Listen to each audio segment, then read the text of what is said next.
Jain friends, आज हम लोग वर्णों के बारे में समझेंगे कि वर्ण क्या हो।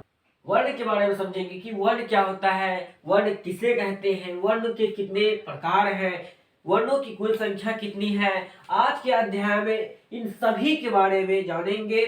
तो सबसे पहले ये जान लेते हैं वर्ण कहते किसे हैं। तो वर्ण उस मूल ध्वनि को कहते हैं जिसके खंड या टुकड़े नहीं होते, यानी जिसको हम अलग नहीं कर सकते हैं।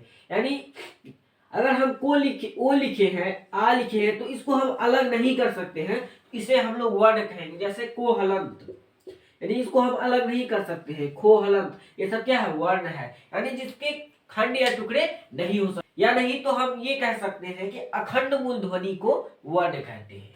तो वर्णों की कुल संख्या है हिंदी व्याकरण के अंतर्गत जो है, हिंदी व्याकरण में तो वर्णों की कुल संख्या 52 होती है। हिंदी व्याकरण में वर्णों की कुल संख्या कितनी है, 52 होती है। तो वर्ण कहते किसे हैं ये जान लिए। वर्ण उस मूल ध्वनि को कहते हैं जिसके खंड या टुकड़े नहीं होते। वर्ण के प्रकार के बारे में जान लेते हैं। वर्ण के भेद, वर्ण के टोटल 2 भेद हैं। पहला है स्वर वर्ण, दूसरा है, वर्ण को 2 वर्गों में बांटा गया है। पहला है स्वर वर्ण और दूसरा है व्यंजन वर्ण। स्वर वर्णों की कुल संख्या है 11 और व्यंजन वर्णों की कुल संख्या है 33। तो स्वर वर्ण कहते किसे हैं पहले ये जान लेते हैं। स्वर जो है उस वर्ण को कहते हैं, स्वर उस वर्ण को कहते हैं जिसके उच्चारण में किसी अन्य वर्ण की सहायता नहीं लेनी पड़ती है। यानी ये एक ऐसा वर्ण है जिसके उच्चारण में हमें किसी दूसरे की मदद नहीं लेनी पड़ती है, उसे हम स्वर वर्ण कहेंगे। जिस इनमें जो आता है ओ, आ, हर्षेय, दुर्घेय, हर्षौ, दुर्घौ, री, ए ओ औ, मतलब टोटल जो है स्वर वर्णों की संख्या 11 है। स्वर वर्णों को भी 2 भागों में बांटा गया है। स्वर वर्ण को 2 भागों में बांटा गया है। पहला है हर्ष वर्ण, दूसरा है दीर्घ वर्ण। हर्ष वर्ण कहते किसे हैं जिसके उच्चारण में कम समय लगे उसे हर्ष वर्ण, और जिसके उच्चारण में ज्यादा समय लगे उसे हम दीर्घ वर्ण कहेंगे।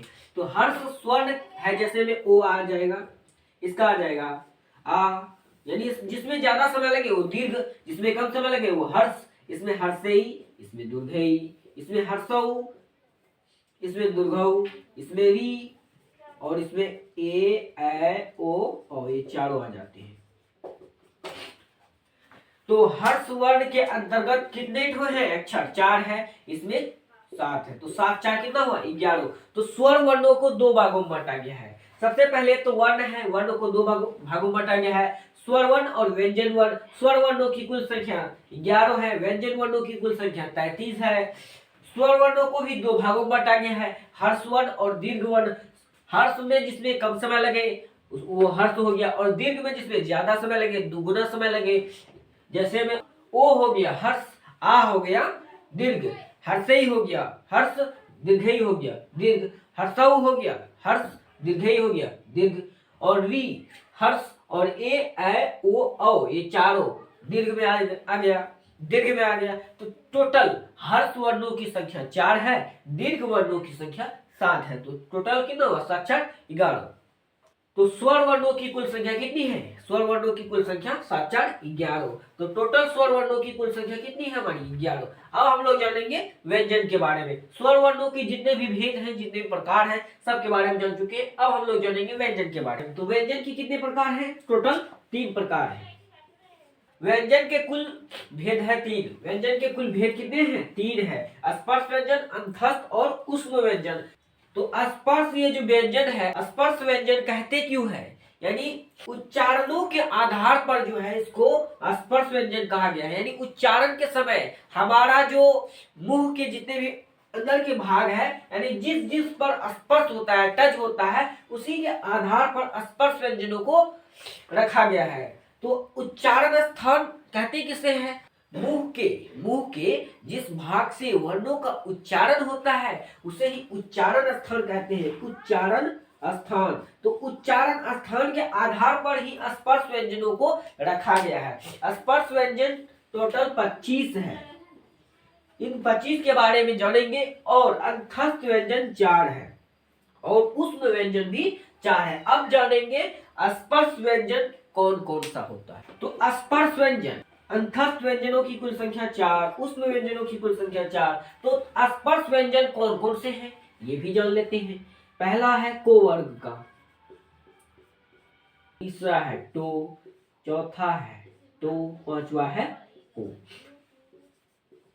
तो को वर्ग मतलब जितने भी को में आ जाते हैं, तो को वर्ग में जितने भी आ जाते हैं ये सब, तो को वर्ग, चो वर्ग, टो वर्ग, तो वर्ग और को वर्ग, इसे हम जो है स्पर्श व्यंजन कहते हैं। स्पर्श व्यंजन ये सभी है, ये सभी को स्पर्श व्यंजन के अंतर्गत रखा गया है। टोटल स्पर्श व्यंजनों की कुल संख्या कितनी है? 25 है। तो स्पर्श व्यंजन क्यों रखते हैं? क्योंकि उच्चारण जो होता है, उच्चारण के समय हमारा मुंह के किसी न किसी भाग में स्पर्श करता है। तो किस भाग में स्पर्श करता है ये भी जान लेते हैं। इसका सूत्र है K T M D O, KTM दो, के टी एम डी ओ यानी केटीएम दो। तो के यानी कंठ, पहला हो गया कंठ, टी बने तालु, एम बने मूर्धा, डी बने दंत, ओ बने ओष्ठ। तो यानी इन पांचों को जो है, पांचों वर्ग को सभी के अंतराल के अनुसार जो उनको बांटा गया है। यानी को वर्ग में जितने भी अक्षर हैं, को खो गो गो, ये सभी को कंठ से बोला जाएगा। यानी ये जो कंठ है वहां से उच्चारण होगा। उच्चारण के आधार पर ही स्पर्श व्यंजनों की कुल संख्या कितनी है? 25 है। तो जितने भी चो वर्ग में आते हैं, यानी के टी बने तालु, तालु से बोला जाएगा। टो वर्ग में जितने भी है वो एम यानी मूर्धा से बोला जाएगा। तो वर्ग में जितने भी है वो डी यानी दंत से बोला जाएगा। पो वर्ग में जितना भी है वो ओष्ठ से बोला जाएगा, ओ। यानी कि स्पर्श व्यंजनों की कुल संख्या कितनी है? 25 है। स्पर्श व्यंजनों की कुल संख्या 25 है। यानी को, चो, टो और पो, इन सभी को अलग अलग वर्गों में बांटा गया है। को, खो, गो, घो, ये सब किस स्थान से बोला जाएगा? के यानी कंठ, कंठ से बोला जाएगा। चो छो में जितने भी वर्ण है वो सब कहां से बोला जाएगा? के टी बने तालु से बोला जाएगा। और टोठो में जितने भी आ जाते हैं, यानी के टी एम से मूर्धा से बोला जाएगा। यानी टोठो वर्ग में जितने भी अक्षर हैं वो सब मूर्धा से बोला जाएगा। और तोथो में जितने भी है वो दंत से बोला जाएगा। यानी के टी एम डी बने दंत, दंत से बोला जाएगा। उसके बाद फो वर्ग में जितने भी आ जाते हैं वो सब कहां से बोला जाएगा? के टी एम डी ओ बने ओष्ठ, ओष्ठ से बोला जाएगा। तो पो वर्ग में जितने भी अक्षर हैं ओष्ठ से बोला जाएगा। हम लोग अब स्पर्श व्यंजन के बारे में जान चुके हैं। अब जानेंगे अंतस्थ व्यंजन। अंतस्थ व्यंजन क्या होता है? यो, रो, लो, वो, ये जो चार है ये सब क्या है? अंतस्थ व्यंजन है। अंतस्थ व्यंजन क्या है? यो, रो, लो, वो। और ऊष्म व्यंजन, ऊष्म व्यंजन क्या है?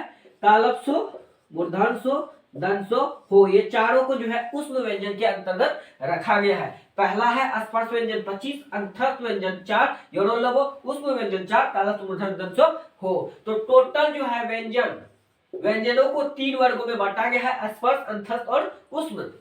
टोटल अगर हम गिनते हैं 25 4 29, 29 4 33, तो व्यंजनों की कुल संख्या हो गया 33। तो वर्णों की कुल संख्या था 52, वर्णों की कुल संख्या था 52। तो वर्ण को 2 भागों में बांटा गया था। पहला है स्वर वर्ण और दूसरा था व्यंजन वर्ण। स्वर वर्णों की संख्या 11 थी और व्यंजनों की कुल 33। तो टोटल मिला के तो 44 ही हुआ। लेकिन हमको लाना कितना है? 52 लाना है। तो 52 कैसे पूरेगा, इसके बारे में जानते हैं। अब जो है एक ऐसा वर्ण के बारे में हम लोग जानने वाले हैं जो कि जिसमें 2 गुण पाया जाता हो, जिसमें 2 गुण पाया जाता हो। जैसे ये जो है डो और ढो, ये जो है इन दोनों के नीचे में अगर बुंदा डाल दिए तो इसका अर्थ अलग निकल जाता है। जैसे में पेड़, इसको जो है डो को रो पढ़ा गया, पेड़, यानी इसमें 2 गुण पाया जाता हो। अगर ये इस तरह से है, डो है, बुंदा पड़ गया तो रो कहलाएगा। तो यानी कि इसमें 2 गुण है। तो जिसमें 2 गुण पाया जाता हो उसे हम लोग द्विगुण कहेंगे, द्विगुण वर्ण। तो ये जो डो और ढो है, इन दोनों के जो नीचे में बुंदा है उसी को हम द्विगुण वर्ण कहेंगे। और ये 2 अलग हो गया। अब हम लोग जानेंगे अयोग्य वाह, यानी ये जो अनुस्वार थी और अविसर्ग, ये दोनों क्या है? अयोग्य वाह। अयोग्य वाह क्यों है? अयोग्य वाह क्यों है? क्योंकि जिसका योग नहीं हो वही अयोग्य वाह है।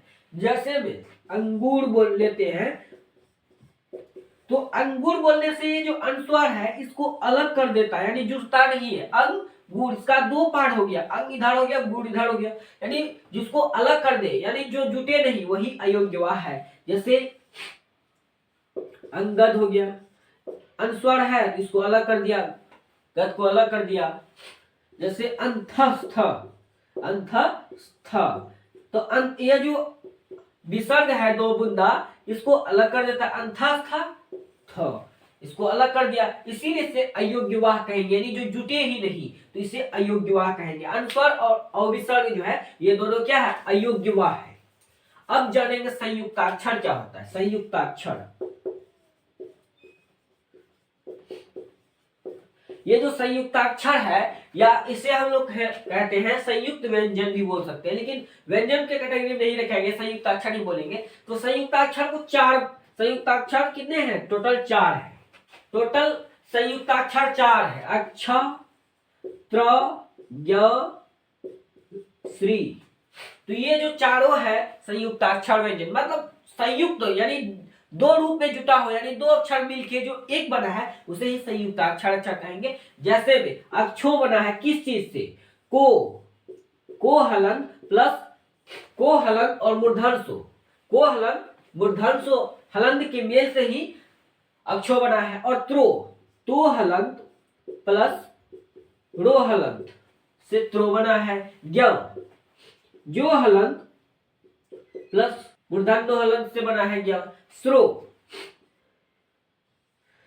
तालव्य हलंत प्लस रोस हलंत से बना है स्रो। यानी जैसे अक्षो बना है, अक्षो तो को हलंत प्लस मूर्धन्यो हलंत, को हलंत और प्लस मूर्धन्यो हलंत के मेल से ही अक्षो बना है, तो इसे ही हम लोग कहेंगे संयुक्ताक्षर, यानी जिसमें दो वर्ण जो है संयुक्त रहे। जैसे में अक्षो का इंग्लिश क्या होता है, के एस एच से अक्षो होता है, तो के माने को, एस एच माने मूर्धन्य हो गया, एस एच माने मूर्धन्य। त्रो का इंग्लिश क्या होता है, टी आर से त्रो, यानी टी माने तो, आर माने रो।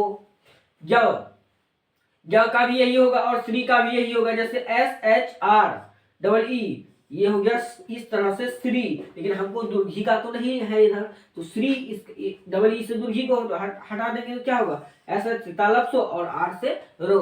तो इस तरह से जो होता है दो वर्ण मिले तभी संयुक्त व्यंजन कहेंगे। तो संयुक्ताक्षर ये सब हो गया। संयुक्ताक्षर की कुल संख्या है 4।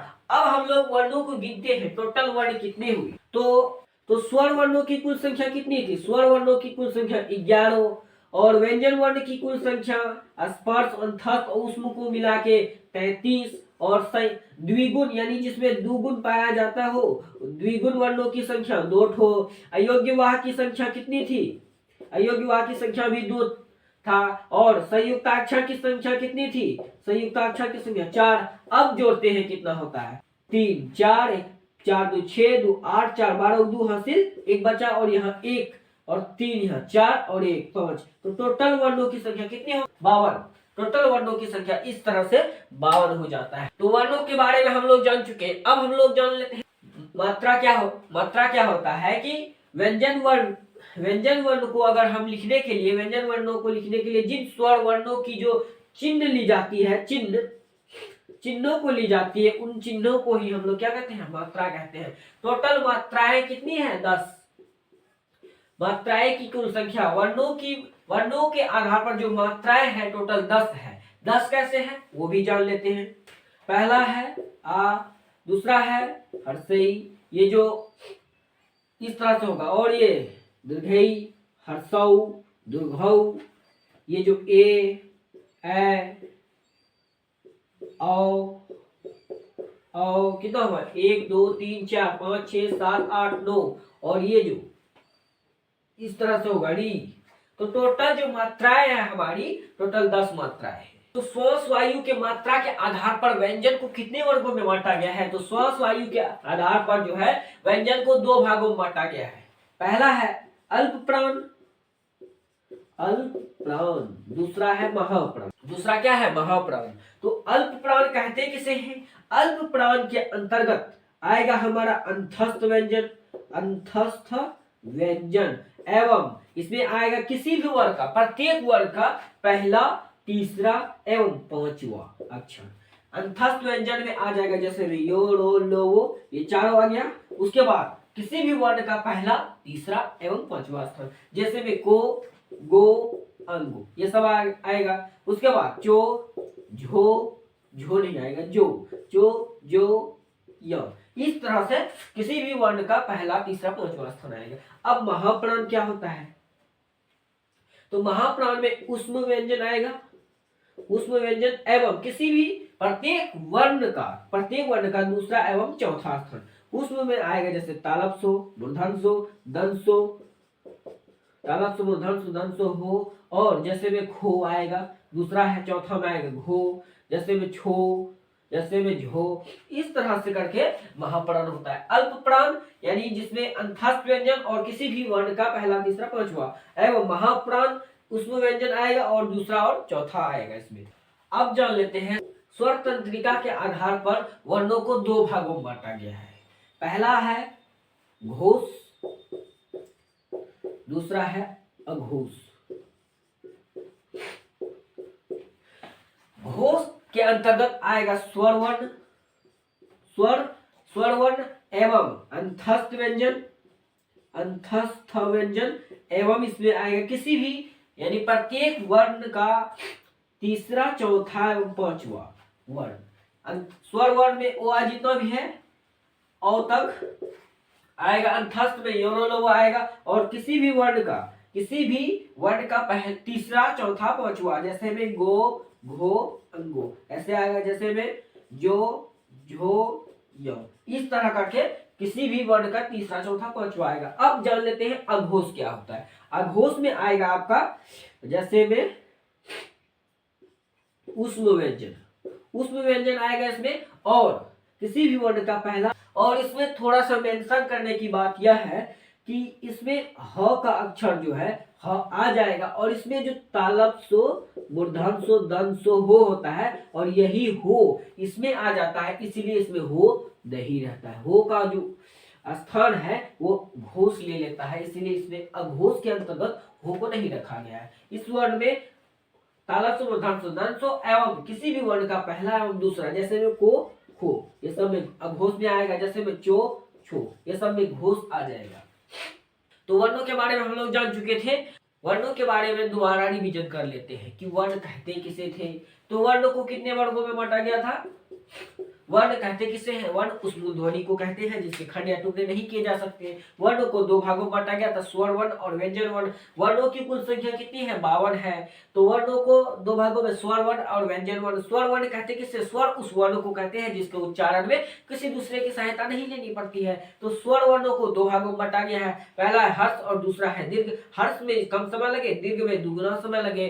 तो हर्ष में आएगा ओ, हर्षई, हर्षौड़ी, 4 आ गया, और दीर्घ में आएगा अ, दुर्घई, दुर्घऊ, ए, ऐ, ओ, औ, 7 आएगा। 7 4 11। टोटल वर्णों की, स्वर वर्णों की संख्या 11 है। उसके बाद आएंगे हम व्यंजन के बारे में। व्यंजन कितने प्रकार के होते हैं? 3 प्रकार के, स्पर्श व्यंजन, अंतस्थ व्यंजन और ऊष्म व्यंजन। स्पर्श की संख्या टोटल 25 है, यानी को वर्ग में जितने भी आते हैं कंठ से बोला जाएगा, कंठ से उच्चारण होगा। और चो वर्ग में जितने भी है तालु से बोला जाएगा, और टो वर्ग में जितने भी है वो मूर्धा से बोला जाएगा, एवं तो वर्ग में जितने भी है वो दंत से बोला जाएगा। पो वर्ग में जितने भी है वो ओष्ठ से बोला जाएगा। अब जा लेते हैं अंतस्थ। अंतस्थ व्यंजन योड़ो लो, वो 4 हो गया। ऊष्म व्यंजन तालव्य, मूर्धन्य, दंसो हो, ये 4 हो गया। टोटल व्यंजनों की संख्या जो है हमारा 33 है। 33 और 11 इधर हो गया, 44 हो गया। अब हम जान लेते हैं द्विगुण, यानी जिसमें 2 गुण पाया जाता हो। 2 गुण जिसमें द्विगुण, ढो और ढो, डो और ढो जो है द्विगुण हो गया। अब अयोग्यवाह, यानी जिसको जोड़ने से भी ना जुटे, तो अनुस्वर और अविसर्ग, वो क्या है? अयोग्यवाह है। अब चल लेते हैं संयुक्ताक्षर क्या है, मतलब जिसमें 2 वर्ण मिला रहे, संयुक्ताक्षर हो गया। अक्षोत्रो, ज्ञ और स्रो, ये सब क्या है? संयुक्ताक्षर है, 4 है। तो 4 इधर हो गया, द्विगुण और 6 हो गया, और अयोग्यवाह टोटल 8 हो गया। तो 8 इधर और 44 इधर, तो टोटल वर्णों की संख्या 52 हो गया। तो मात्राएं कितने हैं? मात्रा यानी वर्णों की जो मात्राएं हैं टोटल 10 है। घोष, सघोष के बारे में पढ़े थे, अल्पप्राण, महाप्राण के बारे में पढ़े थे। इन सभी के बारे में हम लोग जान चुके हैं। अब हम लोग ऑब्जेक्टिव देखते हैं कि वर्णों से हमारे से कितना ठो ऑब्जेक्टिव बनता है, कितना ठो नहीं बनता है, ये जान लेते हैं। तो मित्रों, आज की क्लास में हम लोग प्रश्न को भी हल कर लेते हैं वर्णों के बारे में। तो हमारा पहला प्रश्न है कोष्ठक। ये जो कोष्ठक में इस तरह से दिया है, कोष्ठक में अंकित विराम चिन्ह है, ये कौन सा चिन्ह है? ये जो इस तरह से दिया है ये कौन सा चिन्ह है? ये एक योजक चिन्ह है। चिन्ह के बारे में हम लोग अभी नहीं पढ़े थे, तो ये जो है चिन्ह दिया है ये सब नॉर्मल वाली बात है, सब जान लेना चाहिए। ये सब योजक चिन्ह है और ये जो चिन्ह दिया है ये प्रश्नवाचक चिन्ह है, ये फुल स्टॉप है। इस तरह से जो चिन्ह के बारे में थोड़ा बहुत जानकारी होना चाहिए। दूसरा प्रश्न है निम्नलिखित में कौन वर्ण अघोष है? इसमें ऑप्शन दिया है जो, गो, डो, थो, तो कौन सा अघोष है? अघोष के बारे में हम लोग पढ़े थे कि ऊष्म व्यंजन में आता है तालव्य, मूर्धन, तालव्य, मूर्धन्य, दंश। ये जो हो था ये घोष में आ जाता था, इसीलिए हो को नहीं रखे थे। और किसी भी वर्ण का पहला और दूसरा अक्षर, तो देखते हैं इसमें ये सब तो तीनों तो है नहीं, और किसी भी वर्ण का पहला और दूसरा देखना है तो पहला तो नहीं है, दूसरा ये थो है, तो थो तो दूसरा वर्ण है, तो पहला या दूसरा होना चाहिए, तो हमारा ऑप्शन होगा डी, थो। यानी निम्नलिखित में कौन वर्ण अघोष है? तो आंसर होगा हमारा थो। निम्नलिखित में कौन वर्ण अंतस्थ व्यंजन का उदाहरण है? अंतस्थ, अंतस्थ के अंतर्गत कितना तो है? योरोलोबो, योरोलोबो में जो भी होगा ऑप्शन में वही हमारा अंतस्थ व्यंजन होगा। अब जान लेते हैं हिंदी में ऊष्म व्यंजनों की कुल संख्या। तो ऊष्म व्यंजनों की कुल संख्या कितनी थी? 4 थी। तालव्य, मूर्धन्य, दंतो, ये 4 था। ए वर्ण किस स्वर का उदाहरण है? ये जो है किस स्वर का उदाहरण है? हर्ष स्वर या दीर्घ स्वर? तो ये जो ए है दीर्घ स्वर के अंतर्गत आता है, दीर्घ स्वर के अंतर्गत आता है, मतलब ज्यादा समय लगता है इसमें। हर्ष वर्ण और दीर्घ वर्ण, तो हर्ष में आ जाता था ओ, हर्षई, हर्षौ, हर्षई, हर्षौ, हर्षौ और री, ये बस 4 ही आता था। और ये जो ये सब था दीर्घ में आता था। एवं छठा नंबर प्रश्न है कि भो का उच्चारण स्थान। तो ये भो जो है किस वर्ग में आता है? तो पोफो वर्ग में आता है। पो वर्ग में जितने भी अक्षर है वो बोला जाता है ओष्ठ से। तो हमारा क्या है प्रश्न कि भो का उच्चारण स्थान, तो ओष्ठ होगा। 7वां नंबर प्रश्न है कि को का उच्चारण स्थान क्या है? को कहां से बोला जाएगा? कंठ से बोला जाएगा, तो इसका उच्चारण स्थान कहाँ होगा? कंठ होगा। अंगों का उच्चारण स्थान, अंगों कौन सा वर्ग का है? तो को वर्ग के अंतर्गत आता है, तो ये भी कंठ होगा। एवं 9वां नंबर प्रश्न है कि टो का उच्चारण, ये जो टो है टो का उच्चारण स्थान बताना है। तो हम ट्री के माध्यम से जाने थे KTM, यानी पहले को वर्ग, दूसरा बात चो वर्ग, तीसरे में टो वर्ग में। तो KTM, एम मूर्धा में आ जाएगा। टो वर्ग का जितना भी उच्चारण है मूर्धा में आएगा। उसके बाद वो का उच्चारण स्थान, वो जो है पो वर्ग में आता है। तो पो वर्ग के जितने भी अक्षर हैं वो सब ओष्ठ से आते हैं, तो इसका भी उत्तर होगा ओष्ठ। हमारा 11वां नंबर प्रश्न है कि गो का उच्चारण स्थान। तो गो जो है किस वर्ग के अंतर्गत आता है? तो को वर्ग के आता है। तो को कहां से बोला जाता है? कंठ से। तो ये जो गो का उच्चारण स्थान है कंठ होगा। चो वर्ग का उच्चारण स्थान, चो वर्ग कहां से बोला जाता है? यानी टी यानी तालु से बोला जाएगा। फो वर्ग का उच्चारण स्थान, यानी फो किस में आएगा? पो वर्ग में, यानी KTMDO, ओ माने ओष्ठ से बोला जाएगा। और दो का उच्चारण स्थान, दो किस वर्ग के अंतर्गत आता है? पो वर्ग, तो वर्ग में, तो थो दो। तो ये जो तो थो दो है, दो का उच्चारण स्थान होगा दंत, दो का उच्चारण स्थान होगा दंत। 15वां नंबर प्रश्न है कि निम्नलिखित में अघोष वर्ण कौन सा है?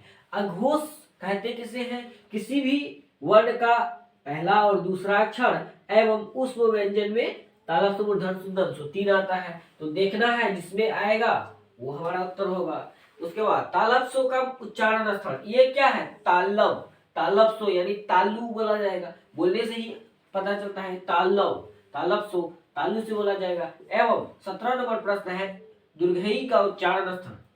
दुर्घई का उच्चारण स्थान कहां से होगा? ये हो गया तालु से बोला जाएगा दुर्घई का उच्चारण स्थान। एवं लो का उच्चारण स्थान, लो कहां से बोला जाएगा? दांत जो है ना हमारा दांत से बोला जाएगा, यानी दंत से बोला जाएगा। हिंदी में हर्ष वर्ण कितने हैं? तो स्वर वर्णों को 2 भागों में बांटा गया था, हर्ष वर्ण और दीर्घ वर्ण। हर्ष वर्णों की कुल संख्या 4 थी, तो हमारा उत्तर होगा 4। उसके बाद ओ का उच्चारण स्थल ओ बोलते हैं तो ये कंठ होता है, तो यानी कंठ से बोला जाएगा।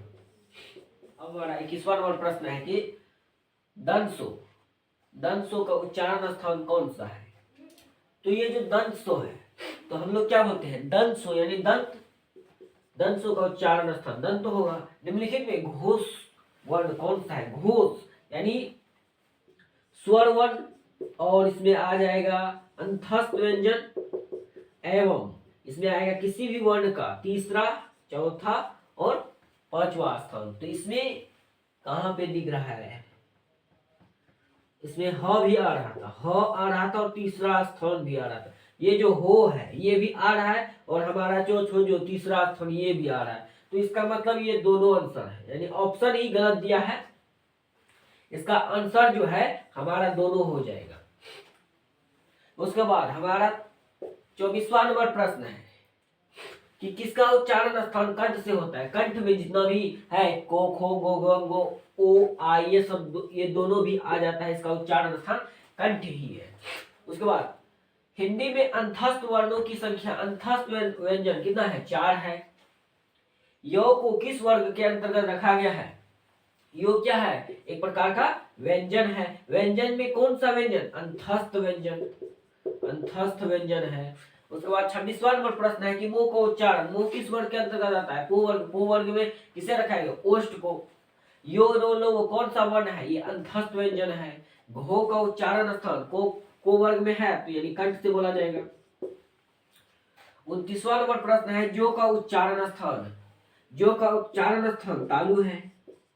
उसके बाद 30वां नंबर प्रश्न है कि को वर्ग, चो वर्ग, टो वर्ग, तो वर्ग, पो वर्ग किस व्यंजन के अंतर्गत आते हैं? तो ये स्पर्श व्यंजन, स्पर्श व्यंजनों की कुल संख्या 25 है। ये सभी जो है टोटल मिला के 25 आता है, इसीलिए हम इसे हम स्पर्श व्यंजनों के अंतर्गत रखेंगे। तो हमारा ये जो ऑब्जेक्टिव का सीरीज था पूरा समाप्त हो चुका है। आशा करते हैं कि आप लोगों को ये वीडियो अच्छी लगी होगी। अगर अच्छी लगी होगी तो लाइक कीजिएगा, कमेंट कीजिएगा, फॉलो कीजिएगा, शेयर कीजिएगा। धन्यवाद। मिलते हैं अगले वीडियो में।